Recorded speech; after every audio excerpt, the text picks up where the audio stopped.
Okay, let me show you how I'm getting the pistons out one by one. The crankshaft at this point is just sitting in the channels of the upper crankcase assembly. I'm down to my last piston. I just loosen and remove the cap nuts here. The end cap here is going to be a little tight to get off. One thing you can do is gently tap the bolts to push the piston down a little bit. You don't want to gall or mar anything, but just knock it down a little. Sorry if I missed that. And then I can just kind of reach in with my fingers, kind of wiggle, move it around, and gently dislodge the cap. I'm not applying great force. I'm not trying to muscle anything at all. And the cap should just come right off loose. Now you want to push the piston out through the top. So again, you can just push down on the bolts. I'll need to rotate. Let me back out a little. I'll need to rotate my motor over so I can then push the piston out through the front. Again, that crank is going to potentially slip right off, so you want to be careful and not have this thing fall over and roll down your workbench.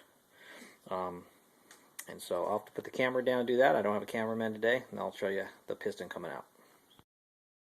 Okay, I've gently rolled the engine over on its side, and I can reach out from into the back, and I can wiggle and push that piston.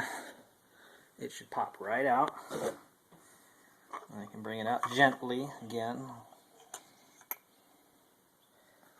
and that's going to be cylinder number 1, far left-hand side. You can see the rings now. They move around pretty freely. I'll be able to pop those off. There is a little clip sits in here. I can pop the clip out and then disconnect the rod from the piston head. You can see I've got a lot of carbon. I'm going to take some time to clean these up. I'm, if at all possible, going to reuse. I'm certainly going to replace the rings. Probably going to replace these bearings that go inside here, just because I have it out, and these are the types of parts that wear. But otherwise, you know, the connecting rod here, the piston head itself, there's no reason I shouldn't be able to reuse everything.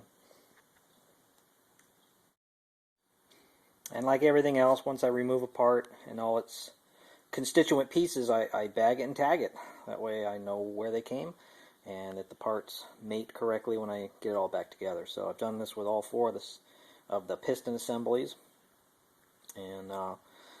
And I'll sort of inspect, clean, replace parts one by one, rebag, and then when I'm ready for reassembly, I should be able to just go from bag to bag to bag and get everything back together.